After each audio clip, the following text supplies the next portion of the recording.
أعوذ بالله من الشيطان الرجيم بسم الله الرحمن الرحيم اللهم صل على سيدنا محمد الفاتح لما أخلق والخاتم لما سبق ناصر الحق بالحق والهادي إلى صراطك المستقيم وعلى آله حق قدره ومقداره العظيم.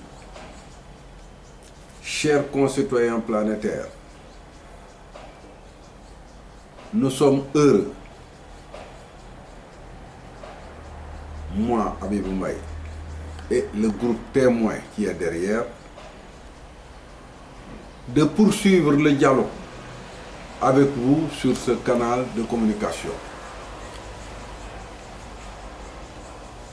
Nous sommes aujourd'hui à notre 4e sortie.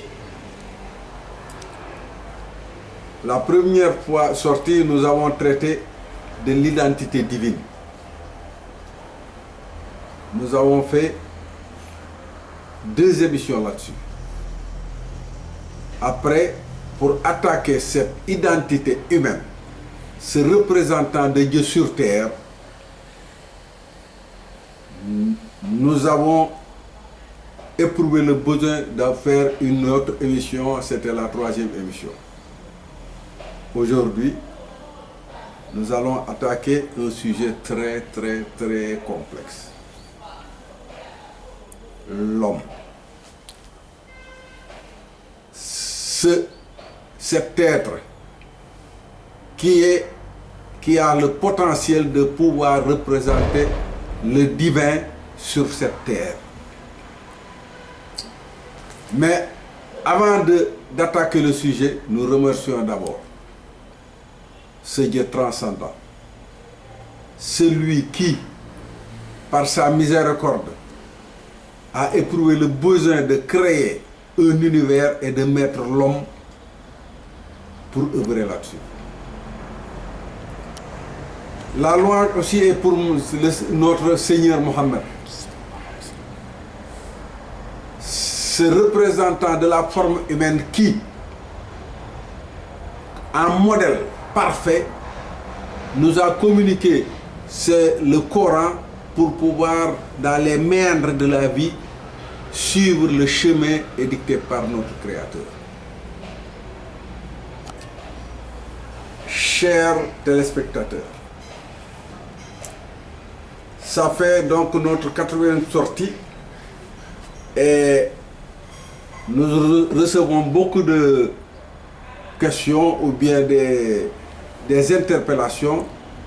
C'est la raison pour laquelle nous communiquons les numéros qui permettent de se mettre en contact avec nous. Le premier numéro, c'est 70 107 94 47 et le deuxième, c'est 77 032 23 97. Avec ces numéros-là, je pense qu'au-delà de l'émission, nous pouvons continuer le dialogue pour clarifier certaines zones d'ombre.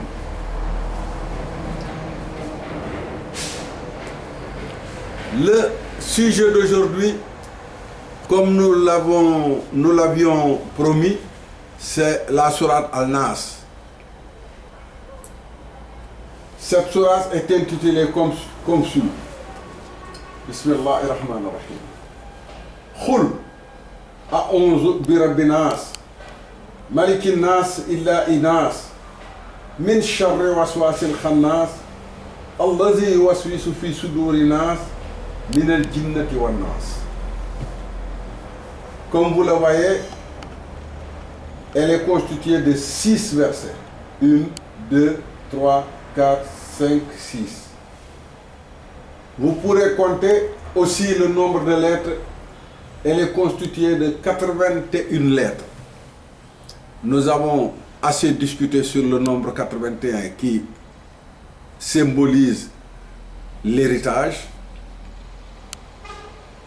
Et dans la sourate Al-Ikhlas, nous avons assez légiféré là-dessus. Mais avant de pouvoir discuter sur cette sourate qui, si elle est comprise, permet de naviguer dans le Coran à l'aise. Nous allons revenir en arrière.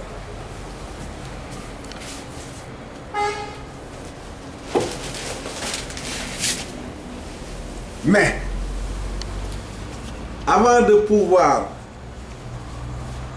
faire une rétrospective, nous tenons à signaler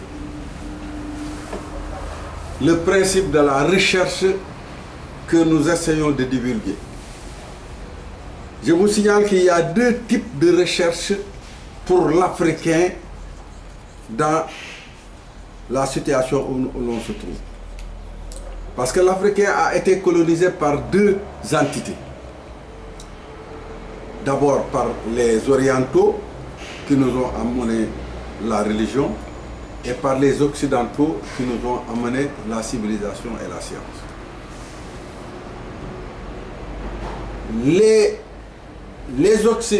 La recherche à travers le canal occidental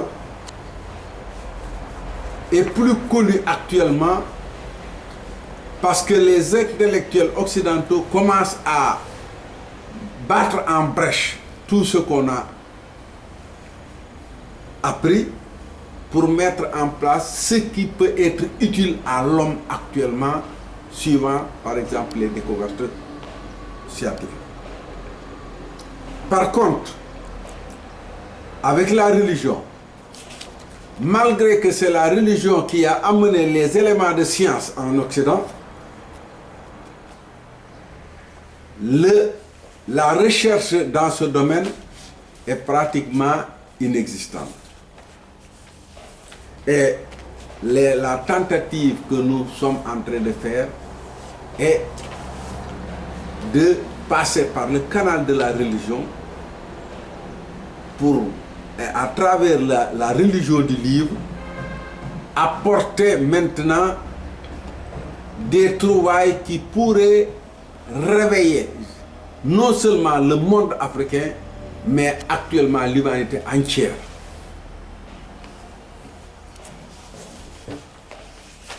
Pour cela, nous allons donc revenir sur les leçons précédentes. Nous avions dit à la sourate 32, verset 4, que Dieu a dit Allahu lazi khalaqa samawati wal arda wa ma baynahuma fi sittatin ayam summa stawa ala al-arsh ma lakum fi dunihi min waliyyin wala shafi'in afala tatazakkarun. Nous allons nous arrêter tout simplement à la première phrase. Allahu Dieu, lazi, celui qui khalaqa a créé samawati les cieux wal arda la terre wa ma baynahuma et ce qui est entre les deux fi sittatin ayam, en 6 jours. Nous allons nous arrêter là pour dégager le concept que véhicule cette phrase. Parce qu'à partir de ce verset, nous pouvons percevoir deux notions de mesure. Une œuvre de création d'abord, il a créé les cieux et la terre et ce qui est entre les deux, et la durée de création en 6 jours. Nous allons commencer par cette notion de création, ou la configuration de la descente de la lumière dans les ténèbres. Et pour cela, nous allons reprendre ce qui a été déjà dit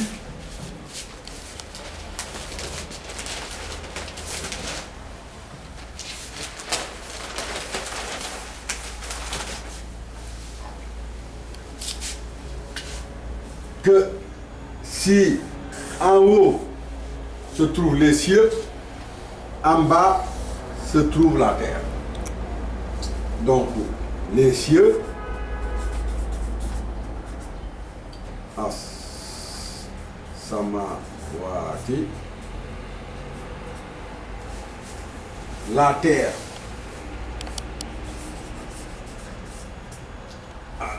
ard,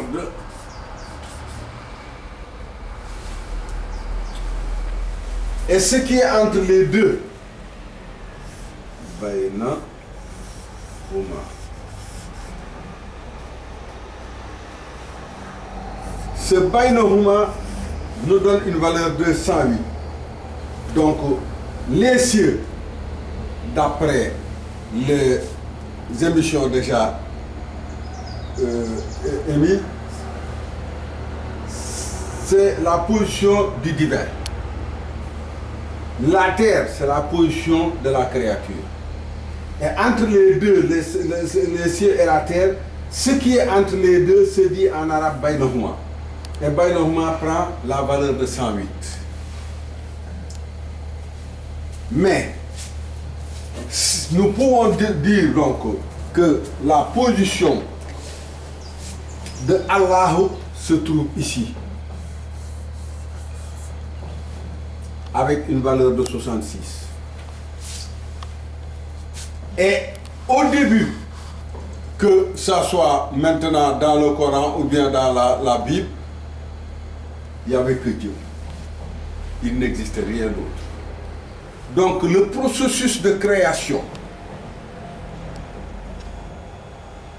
à partir de ce Dieu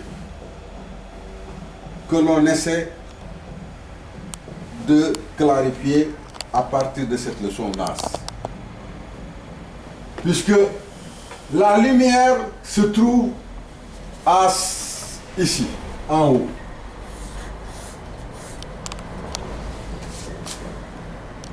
La lumière fait 256. En bas, sur terre, se trouvent les ténèbres. Al-Zulumat.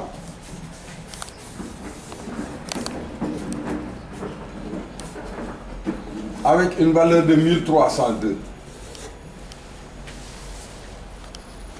Donc, si la lumière qui se trouve en haut,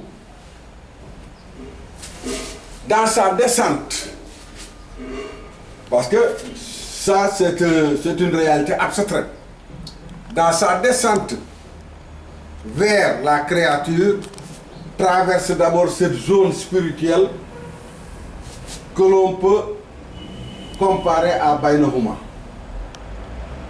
Pour atteindre la zone de création qui est constituée par les ténèbres.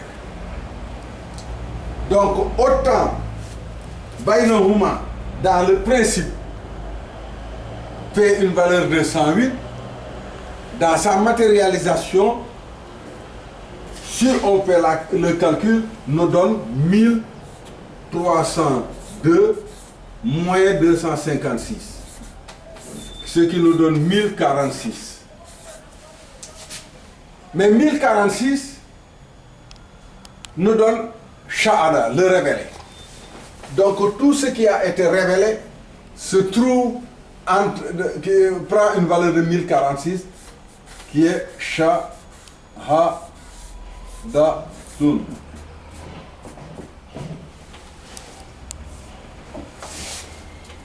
Donc nous pouvons d'abord intérioriser le système de ternaire de le ciel, la terre et ce qui est entre les deux. Par la lumière, les ténèbres et justement ce qui a été révélé. Parce que quand on dit les zulumats sur terre, ce sont les ténèbres, le profane peut dire mais qu'est-ce qu'il raconte? Mais c'est exactement, c'est tellement vrai que le créateur a eu le besoin d'assujettir sur terre et le soleil et la lune. Le soleil pour éclairer le jour et la lune pour éclairer la nuit.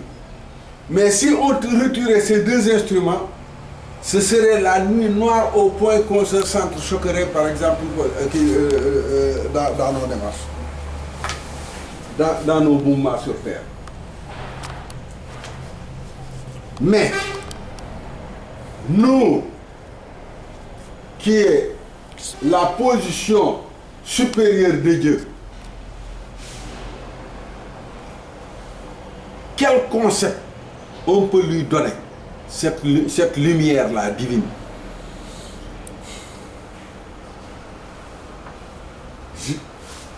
Cette lumière divine correspond aussi à un autre terme.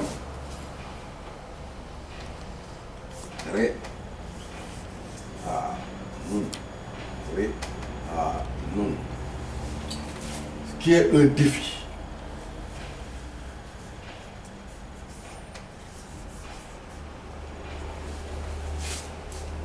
C'est-à-dire, le défi divin pour l'être humain, c'est de revenir à sa position de départ. C'est-à-dire quitter les ténèbres pour aller vers la lumière. Tandis que les zulumats, c'est-à-dire ces ténèbres-là, correspondent par contre, comme nous l'avions déjà dit, au projet divin, Inni jaa'ilun fil ardi khalifatan. Donc, nous pouvons dire que le projet divin constitué par les ténèbres représente le défi de l'être humain pour repartir à son point de départ. Comment quitter ces ténèbres? Comment monter tout en étant soumis aux lois de la pesanteur? Voilà le sujet sur lequel nous essayons d'apporter des réponses. Mais pour cela, reprenons le même schéma avec d'autres concepts. Donc toujours les cieux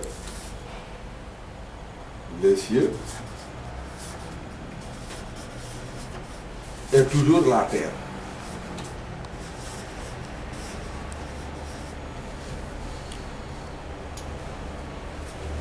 Mais le début du processus a commencé aux cieux. Donc ici, c'est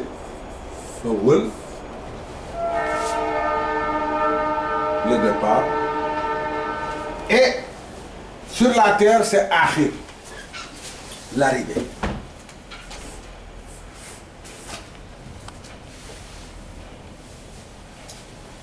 Awal nous donne 37, Akhir nous donne 801.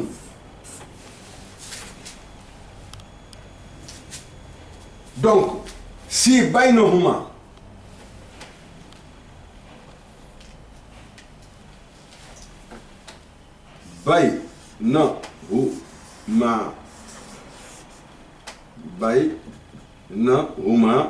nous donne 108. Nous pouvons constater que le processus divin, c'est tout simplement amener ce qui est révélé dans le sens inverse de sa position de départ. Donc 108 est le contraire de 801. Comment renverser cette lumière? C'est-à-dire transférer l'irrévélé ou l'abstrait en concret.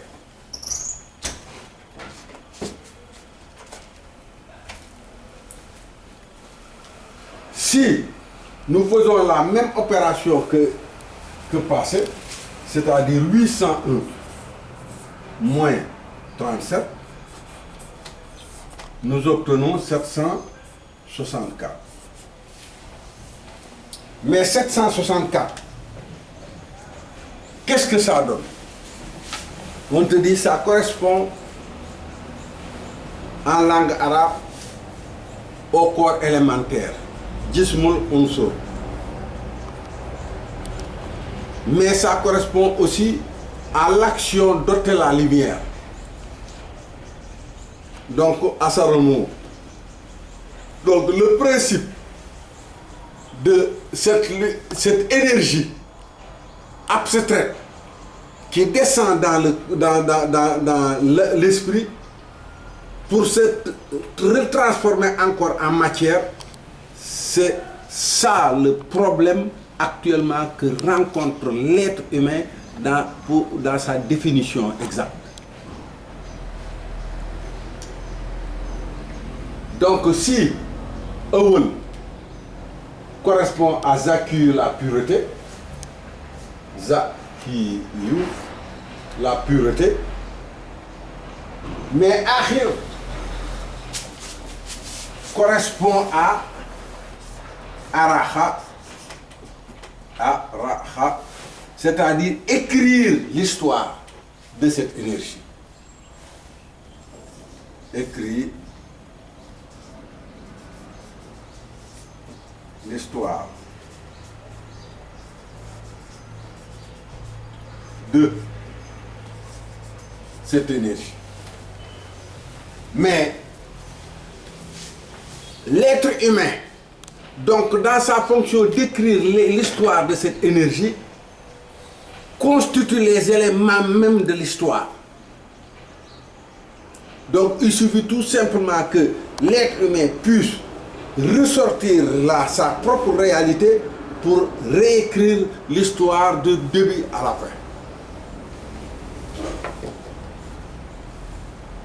Or, si nous prenons cette réalité de Bainahuma, le système de renversement donc de 108 à 801, on va trouver 764 qui correspond à une phrase, la phrase lapidaire de la religion Allahumma salli ala Sayyidina Muhammadin.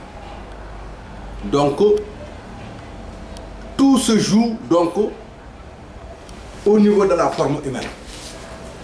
Parce que quand on dit Allahumma salli ala Sayyidina Muhammadin, dans le livre coranique, Mohammed s'écrit comme ça. Mais dans la réalité de l'action, l'être humain a une tête en haut, une poitrine, un ventre et des pieds. Donc, le fait de contester le prophète Mohammed dans son œuvre introduit l'idée d'une ignorance totale de la théorie de la science du livre. Que ça soit maintenant depuis le début, au départ de l'Égypte pharaonique avec la Torah, jusque maintenant avec les musulmans actuels, qui répètent inlassablement Allahumma salli ala Sayyidina Muhammad sans pourtant être pénétrés réellement de la réalité justement de ce concept Muhammad, dont chaque élément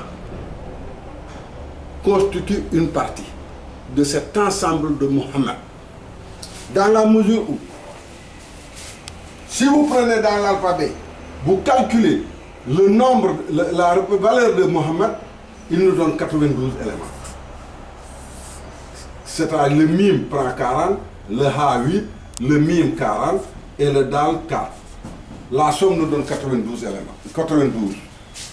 Vous revenez par exemple dans la création de notre univers, vous voyez que Dieu a utilisé 92 éléments pour mettre en place notre monde. Donc quand le musulman emploie la phrase lapidaire Allahumma salli ala Sayyidina Muhammad,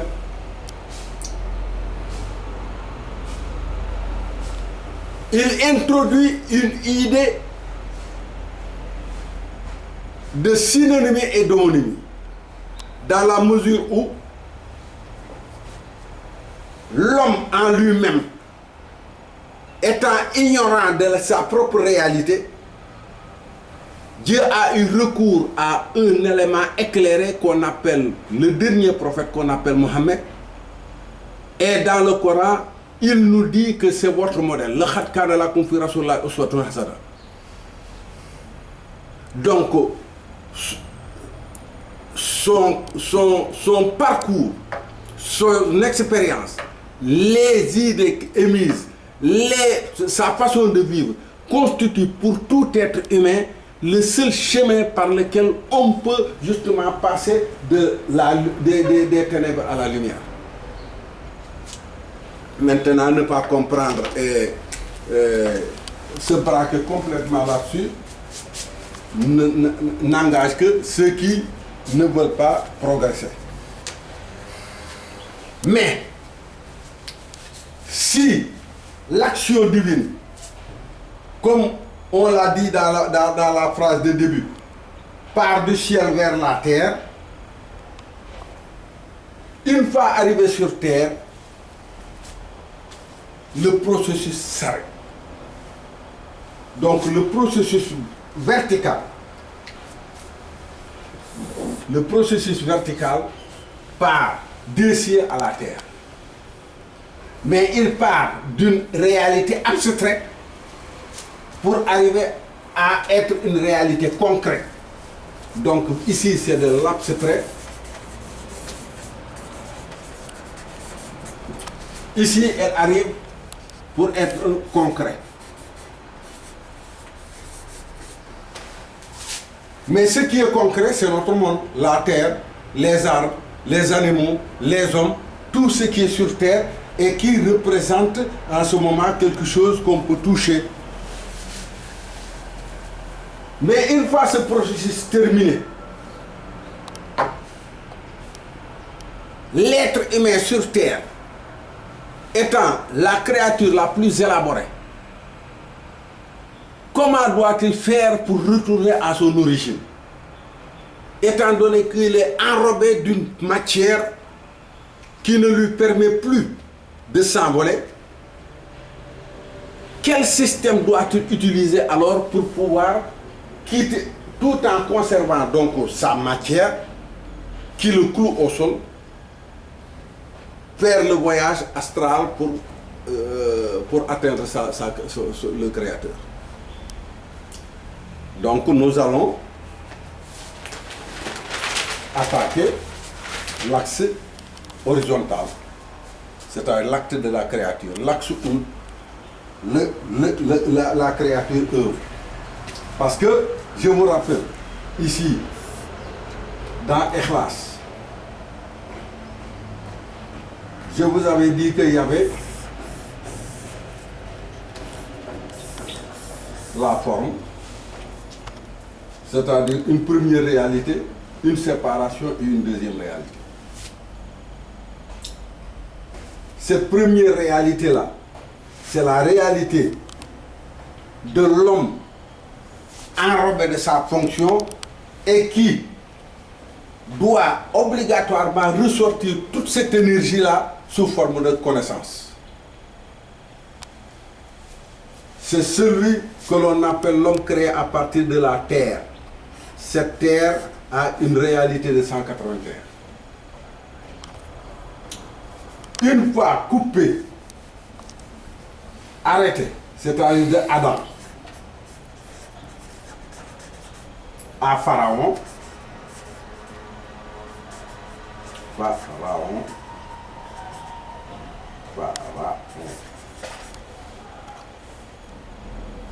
il y a eu une coupure de 5000 ans avant que le début de la création, le début de l'autre partie commence avec le prophète Jésus.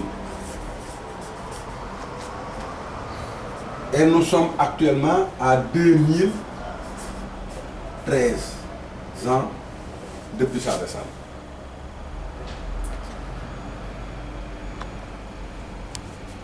Si on peut symboliser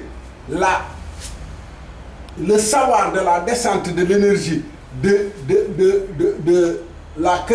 créateur à la créature, ça s'arrête là. Cette deuxième organisation maintenant, c'est l'organisation de la créature nantie justement de la première connaissance pour pouvoir atteindre le défi que Dieu lui a mis sur terre. C'est la raison pour laquelle il y a un secte qu'on appelle la Tariqa Tijane qui, dans son élément le plus prépondérant dans sa pratique, s'appelle la Salatul Fatiha, où on dit Allahumma salli ala Sayyidina Muhammadin Quand vous dites Allahumma salli ala Sayyidina Muhammadin, je vous ai dit que ça fait 764. Donc il vous parle déjà de ce Baynahuma. Et il dit, celui qui a ouvert ce qui était clos. Parce que ce qui était clos, c'est d'abord le travail de la première partie. Et il a maintenant il a entamé, c'est-à-dire il va terminer ce qui avait précédé. Mais ce qui avait précédé, on le termine ici en adjoignant cette connaissance, par exemple, de la première connaissance. Donc, le travail de l'homme maintenant sur terre va partir sur le plan vertical, c'est le plan horizontal. Et sur ce plan horizontal, on va le diviser comme sur le plan vertical, où on peut dire que le Baynahuma se trouve là, Baynahuma,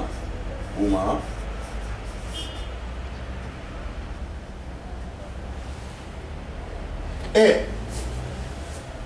les ténèbres se trouvent là, les ténèbres,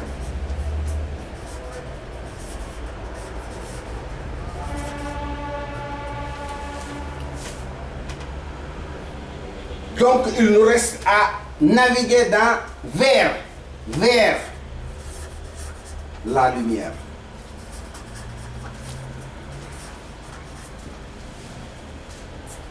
Mais autant l'œuvre divine a commencé par exemple par une descente, une transformation et une concrétisation. Mais c'est cette concrétisation-là maintenant qui commence à aller en sens inverse. C'est-à-dire, les ténèbres va se diminuer, se dénuder progressivement pour arriver à un moment où il y a un vide, c'est-à-dire ce passage absolu des ténèbres vers la lumière, et qu'on appelle Baynahuma. Ici, l'homme sur terre a créé une coupure, contrairement à Dieu. Une coupure de 5000 ans avant que le processus vers la lumière commence. Donc on voit déjà que l'œuvre humaine est contraire à l'œuvre divine.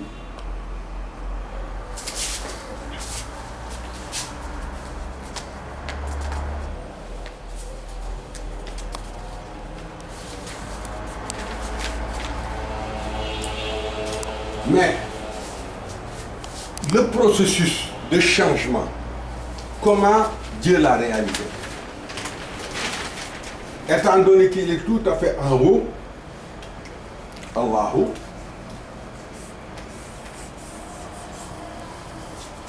c'est de l'abstrait.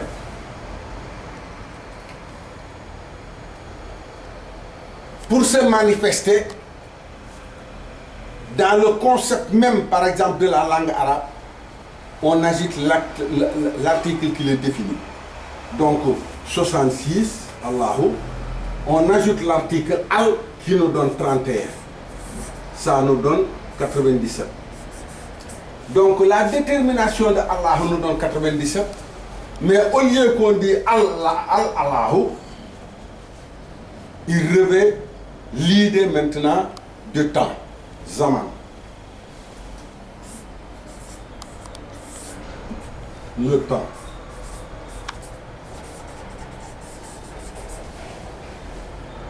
Et l'idée justement de la chose apportée, amanatu.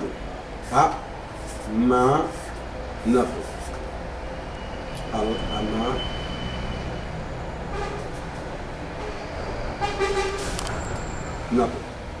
97, c'est-à-dire le dépôt. Le dépôt.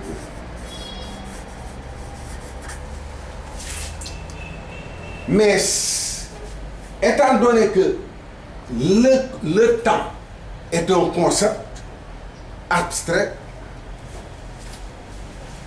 pour le matérialiser, Dieu a eu recours justement à ce ternaire toujours dont on a parlé, c'est-à-dire le passé, le présent et le futur. Le passé. Le passé,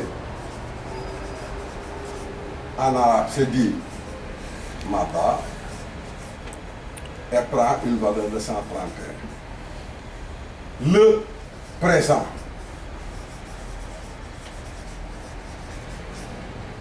qui prend la valeur de Hadir avec une valeur de 299, et le futur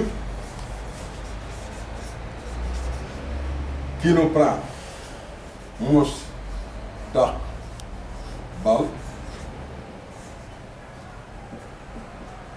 avec une valeur de 872. Donc, on fait la somme de ce temps matérialisé, ça nous donne 1 plus 9 égale 10, plus 2 égale 12. J'écris 2, je retiens 1. 1 et 3, 4, plus 9, 13, plus 7, 20. Il reste 2. 2 et 1, 3, et 2, 5, et 8, 13. Ça fait 1302. Donc, Allahu, dans Bainahuma, se matérialise par l'article et prend une valeur de 97 qui constitue le temps. Ce temps-là, amené à notre univers, est constitué de 3 parties. Le passé, le présent et le futur. Vous faites la somme dans la langue arabe, cette langue de message, cette langue de codification, ça nous donne la valeur de 1300 qui prend les ulama. Donc Allah part de la lumière vers les ténèbres.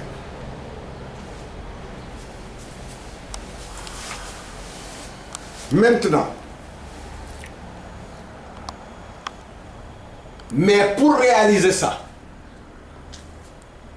Dieu étant donné qu'il n'est pas quelque chose de palpable, quelque chose de concevable même, dans le Coran il dit Laysa kamithlihi shay'un, il ressemble à rien. Mais dans le Coran il dit quand il veut quelque chose, il parle. Donc, la parole divine, c'est Khawlullah. Donc quand tu prends Khawlullah,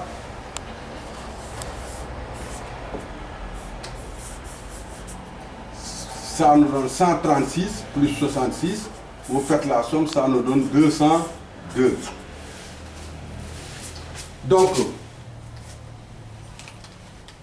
le processus sur le plan vertical part de Allahu en tant qu'entité abstraite pour arriver à ténèbres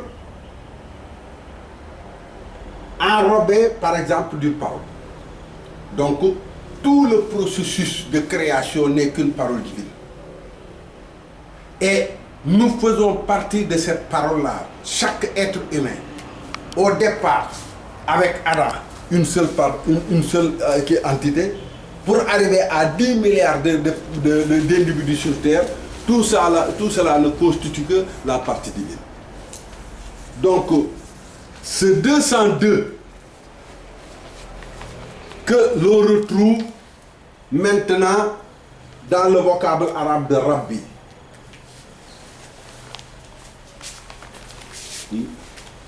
Rabbi, le Seigneur des hommes. Et vous pouvez constater en lisant le Coran que tous les prophètes, dans leur demande, dans leur louange, ne parlent que de ce Rabbi.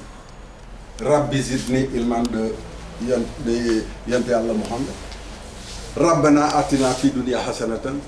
Ainsi de suite. Tous les prophètes n'invoquent que Rabbi. C'est-à-dire, étant sur terre, le créateur sur terre est Rabbi. Mais, on va revenir sur un autre système, le système de changement. Par exemple, là c'est le changement de la lumière. Maintenant, on va aller vers le changement de concept. Premier, dernier.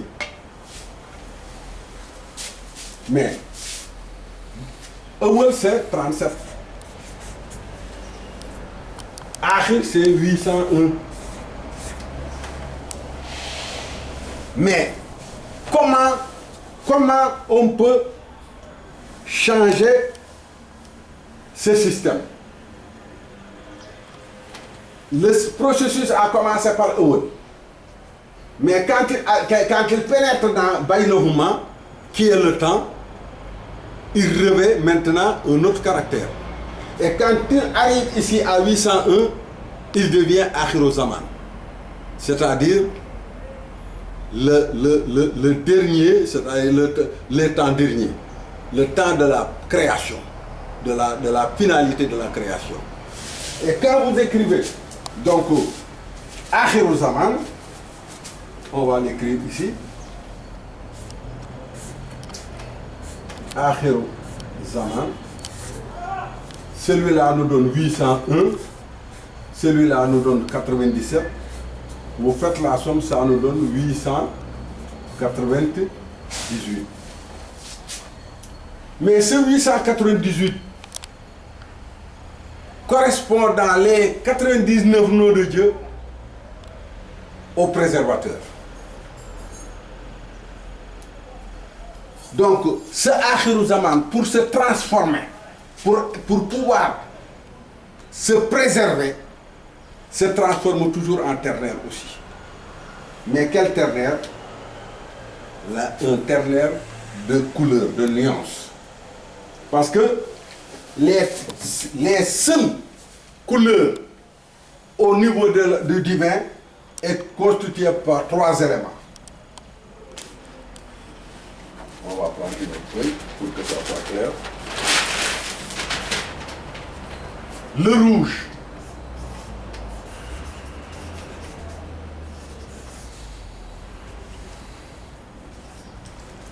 Le bleu. Et le jaune.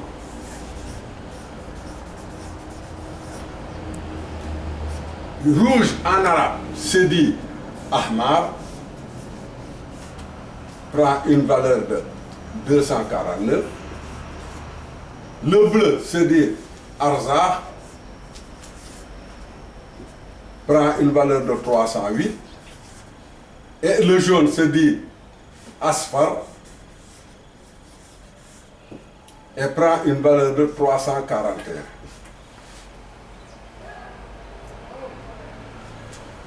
Donc, vous faites la somme de ces 3 couleurs, 9 et 8, 17 et 1, 18. Je retiens 1. 5 et 4, 9. 2 et 3, 5 et 3, 8. Ça vous donne 898 qui est Akhirozaman.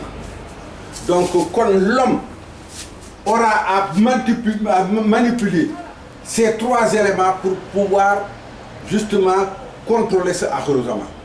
D'ailleurs, c'est ce qu'on retrouve par exemple dans les 3 couleurs et la base par exemple de l'informatique. Donc, 898 nous donne la direction, l'orientation de la créature. Parce que l'homme étant descendu sur terre, il change de direction parce qu'il ne peut pas monter, donc il ne peut que marcher sur terre. Donc quand tu prends l'orientation de la créature,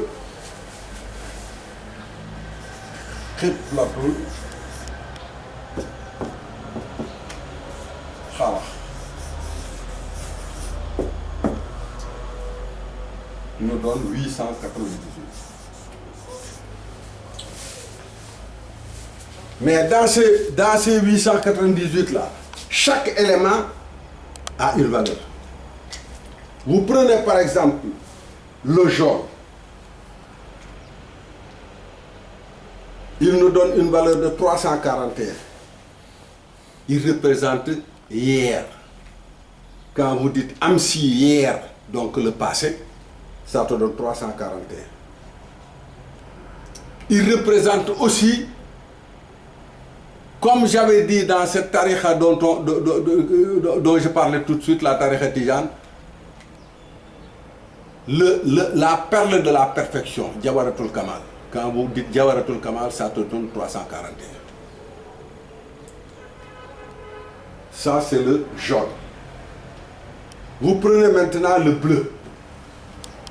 Le bleu nous donne la semaille. Parce que, entre, par exemple, cette perle de la perfection qui est le passé, on va le semer, par exemple, dans un champ pour récolter le résultat. Le champ de semaille, c'est le 308 qui nous prend Zaraoun, la semaille. Mais il nous donne aussi Fuumi wa Ma'ani. Toujours dans ce Jawharatul Kamal qui est le 341, quand vous le récitez, on te dit Allahumma salli ala Sayyidina Muhammad, Allahumma salli wa sallim ala ayna rahmati rabbaniti wal yaqutati mutahaqqiyati haitati bima kajal Fuhumi wal Mahani. Fuhumi wal Mahani vous donne 300 000. Donc la semaille réelle de ce passé, de ce jaune, est représentée par Fuhumi, les intelligences, wal Mahani, les explications. Donc tant que l'homme n'arrive pas à un niveau d'intelligence où il peut amener les explications qu'il faut, par exemple, à ce message divin, il piétinera toujours sur terre. Et le jaune 249 qui prend donc ce qui est sacré, prend c'est-à-dire l'horizon premier. Vous quittez le passé, vous traversez donc la semaille, et maintenant les premiers pousses qui sortent, voilà l'horizon premier. Ça prend aussi Tamara, ce qui s'enfonce sur terre, c'est-à-dire dans cette nuit totale.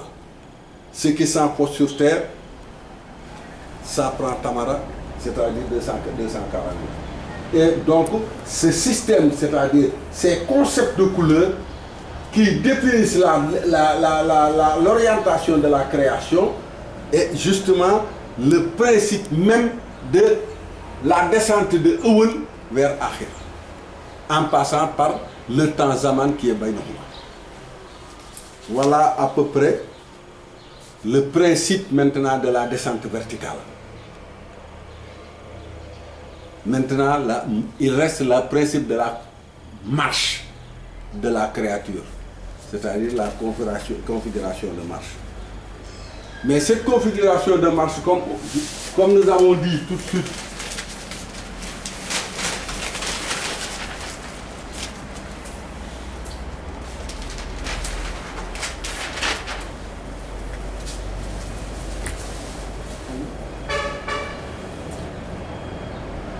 les ténèbres représentent le siège de la tradition.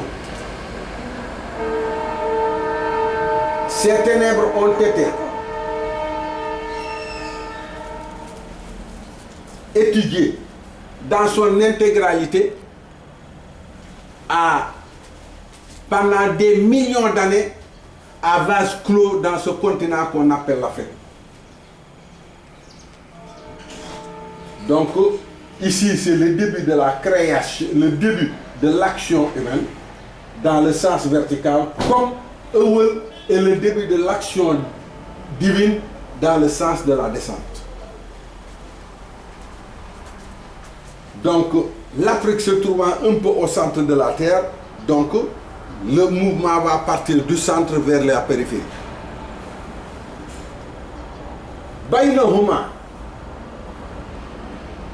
a été joué par cette race jaune dont on a parlé et qui a amené la religion. Donc, la religion est symbolisée ici par Baynahuma. religion.